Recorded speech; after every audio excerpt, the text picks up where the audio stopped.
बोले शंकर भगवान की जय, गणेश भगवान की जय, भगवती मैया की जय। श्री शिव महापुराण के अंतर्गत शतरुद्र संहिता जो कि तृतीय संहिता है, इसके अध्याय 13वें में आज हम प्रवेश करेंगे और जिसमें वर्णन है भगवान शंकर के गृहपति अवतार की कथा। नंदीश्वर बोले, हे ब्रह्मपुत्र, श्रृणु ब्रह्म श्रुत प्रीत्या चरितम शशिमौलिनः शोऽवतीर्णो यथा प्रीत्या विश्वानरगृहे शिवः। शोऽवतीर्णो यथा प्रीत्या विश्वानरगृहे शिवः। नाम्ना गृहपतिः शोऽभूदग्निलोकपतिर्मुने अग्निरूपस्तेजश्च सर्वात्मा परमः प्रभु। नंदीश्वर बोले, हे ब्रह्मपुत्र, अब चंद्रमा को सिर पर धारण करने वाले शिव के एक अन्य चरित्र को प्रसन्नता पूर्वक सुनिए, जिस प्रकार उन्होंने प्रेम पूर्वक विश्वानर के घर में जन्म लिया। हे मुनि, गृहपति नाम वाले वे अग्निलोक के स्वामी हुए। वे अग्नि के सदृश तेजस्वी सर्वात्मा एवं परम प्रभु थे। पूर्व काल में नर्मदा के तट पर नरमपुर में शिवजी के भक्त विश्वानर नाम वाले पुण्यात्मा मुनि हुए। वे सदा ब्रह्मचर्याश्रम धर्म का पालन करते हुए नित्य प्रति ब्रह्म यज्ञ किया करते थे। वे शांडिल्य गोत्री थे और बड़े पवित्र ब्रह्म तेजस्वी तथा जितेंद्रिय थे। वे सभी शास्त्रों के अर्थों के ज्ञाता, सर्वदा सदाचार में तत्पर, शैव आचार में प्रवीर तथा लौकिक आचार के ज्ञाताओं में श्रेष्ठ थे। उन्होंने भार्या के उत्तम गुणों पर विचार कर उचित समय में विधि पूर्वक अपने योग्य कुलीन कन्या से विवाह किया। वे प्रतिदिन अग्निशुश्रूषा, पंचयज्ञ तथा षटकर्म में संलग्न रहते थे और देवता, पितर एवं अतिथियों का पूजन करते थे। इस प्रकार बहुत समय बीत जाने के उपरांत एक दिन उन ब्राह्मण की शुचिस्मति नामक पतिव्रता पत्नी ने पति से कहा, हे नाथ, नाथ भोगा मया सर्वे भोक्ता वै त्वत्प्रसादतः स्त्रीणां समुचिता ये स्युः त्वां समेते मुदा वः।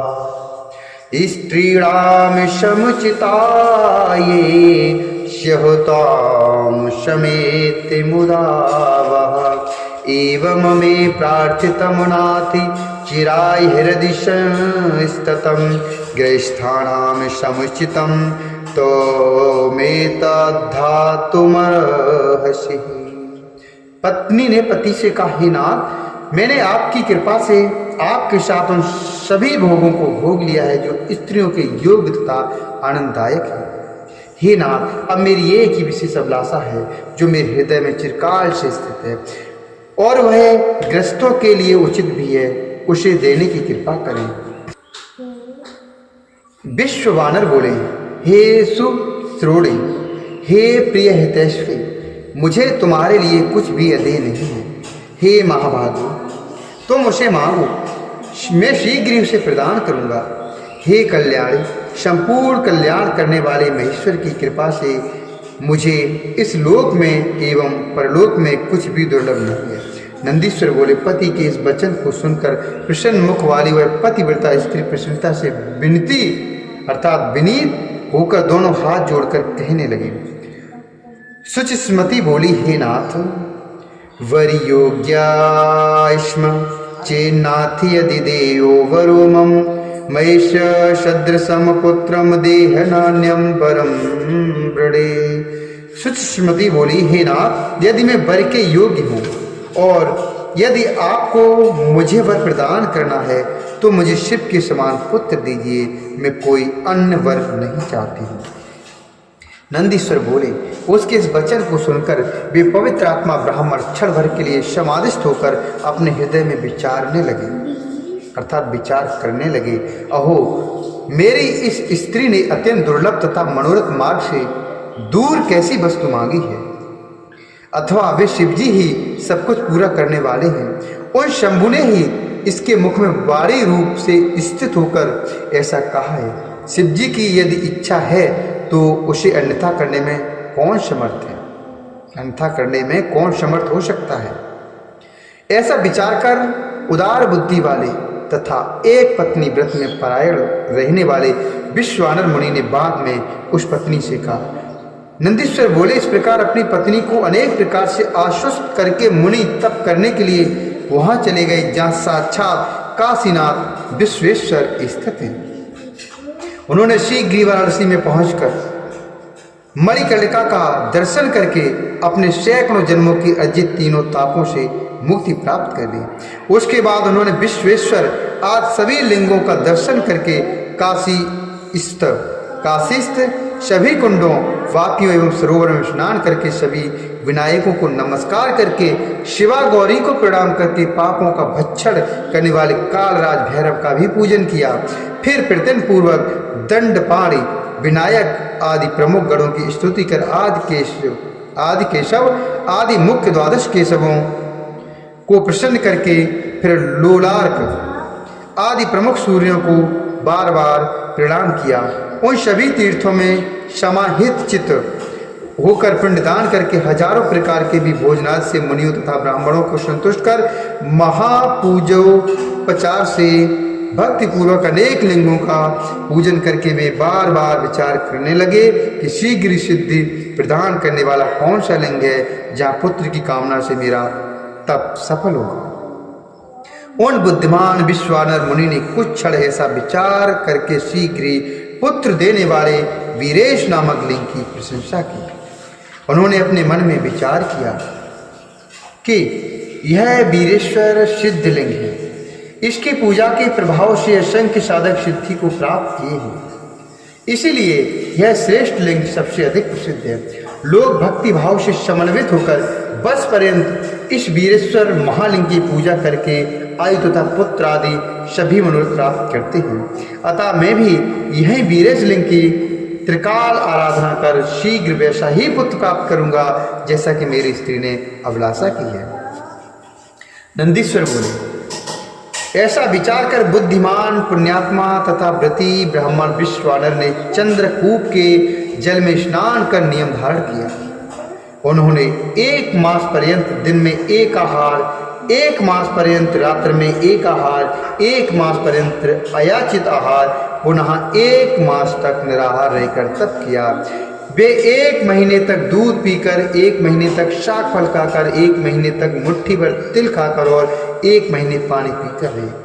वे 1 महीने तक पंचगव्य पीकर, 1 मास तक चांद्रायण व्रत कर और 1 मास तक कुशाग्र का जल पीकर पुनः 1 महीने वायु का भक्षण करके रहने लगे। उत्तम वीरेश्वर लिंग की भक्ति पूर्वक पूजा करते हुए इस प्रकार उन्होंने 1 वर्ष तक अद्भुत तप किया। इसके बाद 13वें महीने में गंगा के जल में प्रातः काल स्नान कर ज्यों ही वे ब्राह्मण वीरेश्वर की ओर आए, उसी समय उन तपोधन ने वीरेश्वर लिंग के मध्य में विभूत से विभूषित 8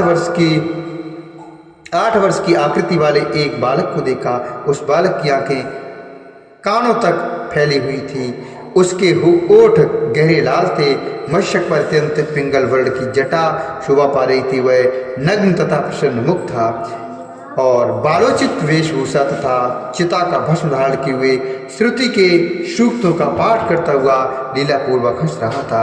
उसे देखकर आनंदित होकर रोमांचित विश्वानर मुनि ने बार बार हृदय से नमो वस्तु कहकर प्रणाम किया। तदंतर विश्वानर मुनि कृतार्थ होकर अभिलाषा पूर्ण करने वाले 8 पद्यों से बालक रूपधारी परमानंद स्वरूप शिव की स्तुति करने लगे। विश्वानर बोले, एकम ब्रह्मो वा द्वितीयं समस्तम सत्यम सत्यम नेह नास्ति किंचित् मुच्यते। एको रुद्रो न द्वितीयो अवतिष्ठे तस्मादेकं त्वां प्रपद्ये महेशं कर्ता हर्ता त्वं हि सर्वस्य शंभो नानारूपेष्वके रूपोऽप्यरूपः यद्वत् प्रत्यगधर्म एकोऽप्यनेक ईष्मान्यान्यं त्वां विनेशं प्रपद्ये। विश्वानर बोले, यह सब कुछ एक अद्वितीय ब्रह्म ही है, वही सत्य है, वही सत्य है, सर्वत्र उस ब्रह्मा के अतिरिक्त कुछ भी नहीं है।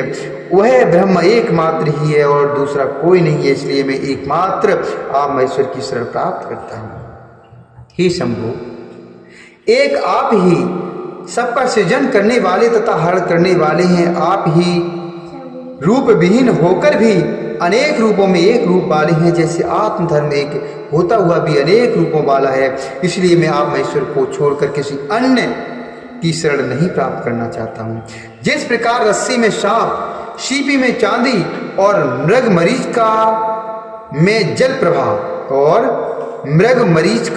प्रवाह अर्थात मिथ्या भाषित होता है, उसी प्रकार आप में यह सारा प्रपंच भाषित हो रहा है, जिसके जान लेने पर इस प्रपंच का मिथ्यात्व भली बात ज्ञात हो जाता है। मैं उन महेश्वर की शरण प्राप्त करता हूँ। हे शंभो, जिस प्रकार जल में शीतलता, अग्नि में दहकता, सूर्य में ताप, चंद्रमा में आह्लादकत्व, पुष्प में गंध एवं दुग्ध में घृत व्याप्त रहता है, उसी प्रकार सर्वत्र आप ही व्याप्त हैं, अतः मैं आपकी शरण प्राप्त करता हूँ। हे प्रभु, आप कानों के बिना सुनते हैं, नाक के बिना सूंघते हैं, बिना पैर के दूर से आते हैं, बिना आँख के देखते हैं और बिना जिह्वा के रस ग्रहण करते हैं, अतः आपको भली बात कौन जान सकता है। इस प्रकार मैं आपकी शरण प्राप्त करता हूँ। हे ईश, आपको न साक्षात वेद, न विष्णु, न सर्वसृष्टा ब्रह्मा, न योगींद्र और न तो इंद्रादि देवगण ही जान सकते हैं, केवल भक्ति ही आपको जान पाता है, अतः मैं आपकी शरण प्राप्त करता हूँ। ईश, आपका न तो गोत्र है, न जन्म है, न आपका नाम है, न आपका रूप है, न शील है एवं न देश। ऐसा होते हुए भी आप तीनों लोकों के स्वामी हैं और आप समस्त मनोरथों को पूर्ण करते हैं, अतः मैं आपका भजन करता हूँ। हे काम शत्रु, सब कुछ आपसे है और आप ही सब कुछ हैं। आप पार्वती पति हैं, आप दिगंबर एवं अत्यंत शांत हैं, आप वृद्ध, युवा और बालक हैं। कौन ऐसा पदार्थ है जो आप नहीं, अतः मैं आपको नमस्कार करता हूँ। नंदीश्वर बोले, इस प्रकार स्तुति कर हाथ जोड़कर वे ब्राह्मण जब तक पृथ्वी पर गिरते तब तक वह बालक वृद्धों के भी वृद्ध पुरातन पुरुष के रूप में अत्यंत प्रसन्न होकर ब्राह्मण से कहने लगे। बालक बोला, हे विश्वानर, हे मुनिश्रेष्ठ, हे ब्राह्मण, आपने आज मुझे अत्यंत संतुष्ट कर दिया, अतः आप प्रसन्नचित होकर उत्तम वर मांगिए। तब मुनियों में श्रेष्ठ वे विश्वानर मुनि प्रसन्नचित होकर उठे और बालक रूपी शिव जी से कहने लगे। विश्वानर बोले, हे महेश्वर, आप तो सर्वज्ञ हैं, अतः आप से कौन सी ऐसी बात है जो छिपी रह सकती है। हे प्रभु, आप सर्वांतरात्मा हैं, आप सर्वादा अंतरात्मा हैं, भगवान सर्व तथा सब कुछ प्रदान करने वाले हैं। दीनता प्रकट करने वाले याचना के लिए मुझे नियुक्त करके आप मुझसे क्या लाना चाहते हैं। हे महेशान, ऐसा जानकर आप जैसा चाहते हैं वैसा करें। नंदीश्वर बोले, पवित्र व्रत करने वाले उन विश्वानर के पवित्र वचन को सुनकर परम पवित्र उस बालक रूप महादेव ने मंद मंद मुस्कुराकर कहा, हे शुचे, आपने शुचिस्मृति में हृदय से जो इच्छा की है वह थोड़े ही दिनों में निसंदेह पूर्ण हो जाएगी। हे महामते, मैं शुचिस्मृति के गर्भ से आपके पुत्र रूप में जन्म लूंगा और शुद्ध आत्मा तथा सभी देवताओं को प्रिय में गृहपति नाम से प्रसिद्ध होऊंगा। आपके द्वारा कहा गया यह पवित्र अभिलाषाष्टक स्तोत्र, आपके द्वारा कहा गया है पवित्र अभिलाषाष्टक स्तोत्र 1 वर्ष पर्यंत तीनों कालों में विश्व शिव की, आपके द्वारा कहा गया यह पवित्र अभिलाषाष्टक स्तोत्र 1 वर्ष पर्यंत तीनों काल में शिव की सानिध्य में पढ़ते रहने पर मनुष्यों को संपूर्ण कामनाओं को देने वाला होगा। इस स्तोत्र का पाठ पुत्र पौत्र धन प्रदान करने वाला, सभी प्रकार की शांति करने वाला तथा संपूर्ण आपत्तियों का विनाश करने वाला है और यह स्वर्ग तथा मोक्ष तथा संपत्ति देने वाला है, इसमें संशय नहीं है। यह स्तोत्र अकेला ही सभी स्तोत्रों के तुल्य है तथा संपूर्ण कामनाओं को प्रदान करने वाला है। प्रातः काल उठकर भली भांति स्नान करके शिवलिंग की पूजा करके वर्ष पर्यंत इस स्तोत्र का पाठ करता हुआ पुत्रहीन मनुष्य पुत्रवान हो जाता है। इस अभिलाषाष्टक स्तोत्र को जिस किसी को नहीं बताना चाहिए और इसे प्रत्यन पूर्वक गुप्त रखना चाहिए। यह महावंद्या स्त्री को भी संतान देने वाला है। जो स्त्री अथवा पुरुष नियम पूर्वक शिवलिंग के समीप 1 वर्ष पर्यंत इस स्तोत्र का पाठ करता है, उसे यह स्तोत्र पुत्र प्रदान करता है, इसमें संदेह नहीं है। नंदीश्वर बोले, ऐसा कहकर सज्जनों को गति प्रदान करने वाले बालक रूपधारी शिव जी अंतर्ध्यान हो गए और विश्व वानर ब्राह्मण भी प्रसन्नचित होकर अपने घर को चले गए। बोले महेश्वर भगवान की जय, रुद्र भगवान की जय, श्री हरिनारायण भगवान की जय।